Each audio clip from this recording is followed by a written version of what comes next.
Right. అయితే మరీ ముఖ్యంగా ఈ మధ్య కాలంలో తెలంగాణ రాష్ట్రంలో రేవంత్ రెడ్డి అధికారంలోకి వచ్చి ఇప్పుడు 3 ఏళ్ళు పూర్తయ్యి 3.5 ఏళ్ళు అవుతుంది. కాదు, 3 ఏళ్లకు దగ్గరలో ఉన్నాడు. 3 ఏళ్ళకి దగ్గరలో ఉన్నారు. Okay, true. ఓకే.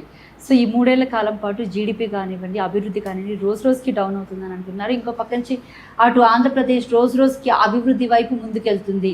కంపెనీస్ అవి వస్తున్నాయి. ఇప్పుడు రీసెంట్గా రాయల్ ఎన్ఫీల్డ్ కంపెనీ కూడా అటు షిఫ్ట్ అయిందని చెప్పేసి ఈ విధమైన మాటలకి ఏం చెప్తారు సార్? నిజంగానే అభివృద్ధి వైపు ఆంధ్ర వెళ్తుందా, లేకపోతే డౌన్ఫాల్ వైపు తెలంగాణ ఉందా? రెండు ఉన్నాయి. ఎందుకంటే ఇక్కడ రావాల్సిన కంపెనీస్ అడిపోతున్నాయి. మరి గురు శిష్యుల సంబంధం ఎంత బలమైంది అనేది, ఫెవికాల్ కంటే గట్టిది అనేది అర్థమవుతుంది. ఎందుకంటే ఇక్కడ నాకు ఎవరు డబ్బులు ఇస్తలేడు, నన్ను చెప్పుల దొంగలాగా చూస్తున్నాడు, నాకు అప్పు పుడతలేదు, పాత ముఖ్యమంత్రి ఖజానా ఖాళీ చేశాడు, ఇట్లాంటి మాట్లాడినాక ఎవడొస్తాడు నాకు ఇన్వెస్ట్ చేయడానికి అంటే ఇవన్నీ చంద్రబాబు మాట్లాడించాడా మరి? ఎందుకంటే ఫస్ట్ 10 years ఆంధ్ర కంటే తెలంగాణ చాలా అద్భుతంగా ముందుకు పోయింది, టీడీపీలో కానీ అన్నింటిలో కూడా. మరి ఆయన ఏమన్నా ఈయన ద్వారా ఈ మాటలు తెప్పించాడా? తన స్టేట్ ని ఎందుకు నాశనం చేసుకుంటాడు?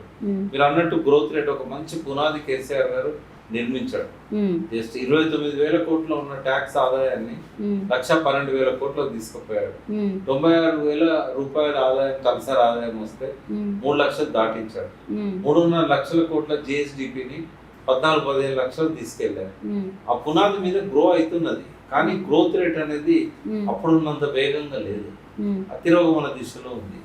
ఎందుకంటే ఆయనకు ఆ ప్లాన్స్ లేవు, ఆయనకు ఆ నాలెడ్జ్ లేదు, ఆయనకు అటువంటి అడ్వైజర్స్ లేరు. అడ్వైజర్స్ అంతా కూడా పొలిటికల్ ఎవరైతే పదవులు దొరకలేదో వాళ్ళని తీసుకొచ్చి నింపేశాడు. కేసీఆర్ గారేమో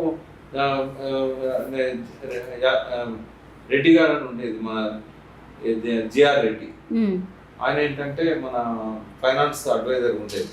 ఆయన వల్లనే ఈ ఫైనాన్స్ రంగంలో చాలా రెవల్యూషనరీ చేంజెస్ వచ్చినాయి. మనం అప్పులు చేసాం కానీ ఆస్తులు బాగా పెంచాం, అది ఎవరు మాట్లాడు. మీరు ఏ ఊరి పోయినా కేసీఆర్ ముద్ర కనబడుతుంది.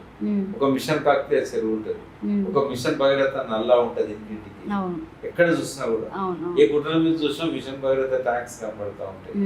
వాటితో పాటుగా ఎక్కడ చూసినా కలెక్టర్ ఆఫీస్, సమగ్ర కలెక్టర్ ఆఫీస్, 33 పైన మెడికల్ కాలేజీలు గవర్నమెంట్ సెక్టర్ లో వచ్చినాయి, 32 వచ్చినాయి. ఇవి కాకుండా ఎక్కడ చూసినా కూడా మీకు ఈ గురుకులాలు కనబడతా ఉంటాయి, ప్రతి దగ్గర హరితహారం కనబడతా ఉంటుంది, పల్లె ప్రకృతి వనాలు కనబడతాయి, వైకుంఠ ధామాలు కనబడతాయి. కేసీఆర్ ముద్రను అంత తొలగించడం సాధ్యం కాదు.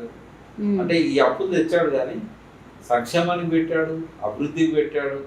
దాదాపు రూపాయలు 85 పైసలు ప్రొడక్టివ్ సెక్టర్ మీద పెట్టాడు. ఈయనేమో తిరిగి రాని వాటి మీద పెడుతున్నాడు. ఏమవుతున్నదో అర్థం కాదు. ఆయన 10 ఏళ్లలో చేసిన అప్పు 3.5 లక్షల కోట్లు 2.5 ఏళ్లలో చేశాడు. ఇదంతా భవిష్యత్ తరాలు అర్థం చేసుకుంటాయి. రేపు ఎన్నికల్లో మళ్ళీ 2 years తర్వాత జరగబోయే ఎలక్షన్స్లలో ప్రజలు గుణపాఠం చెప్తారని నేను అనుకుంటున్నాను. రైట్. అంటే గుణపాఠం అని అంటున్నారు. ఓ పక్క నుంచి ఏమో కాంగ్రెస్ పార్టీ ఇక్కడ బలోపేతం కాబోతుంది అని చెప్పేసి మాట్లాడుతున్నారు. అంటే రీసెంట్గా ఇటు కేరళలో యూడిఎఫ్ కూటమి గవర్నమెంట్ ఫామ్ అవ్వడం జరిగింది. అలాగే తమిళనాడులో కూడా టీవీకే విజయ్ కాంగ్రెస్ తోటి పొత్తు పెట్టుకోవడం కూడా జరిగింది. రైట్. అయితే ఇంకా తెలంగాణలో కూడా ఇంకా బలోపేతం కాబోతుంది అని చెప్పేసి మాటలు కూడా గట్టిగా వినబడుతున్నాయి. నాయకులు పార్టీలోకి వస్తే బలోపేతం కాదు, అంటే సౌత్ మీద ఎక్కువగా ఫోకస్ పెట్టిందని అనుకోవచ్చు. వేరే పార్టీ ఎమ్మెల్యేలు వస్తే బలోపేతం కాదు. కేసీఆర్ గారు కూడా అన్ని పార్టీలను ఖాళీ చేయించాడు, మరి ఎందుకు ఓడిపోయాడు ఎలక్షన్? బలోపేతం అంటే ప్రజల ఆలోచనల్లో వచ్చే మార్పు ఏంది, ప్రజల అభివృద్ధిలో సంక్షేమంలో ఎటువంటి తేడాలు వస్తున్నాయి. ఇది ఏంటంటే ఒక రివెంజ్ మెంటాలిటీ ప్రజల లోపల డెవలప్ అవుతుంది. ఎందుకంటే నమ్మక ద్రోహం చేశాడు.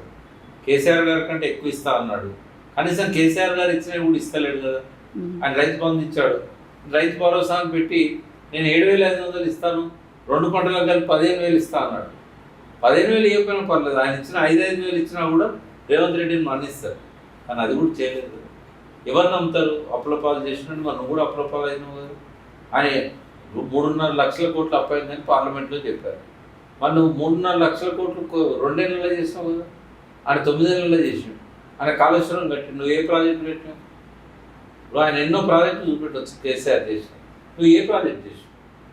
ఆయన ఎక్కువ పంట పొలాలకు నీళ్ళు ఇచ్చాడు కాబట్టి 3 లక్షల టన్నుల 3 కోట్ల టన్నుల పోయింది ధాన్యం ఉత్పత్తి.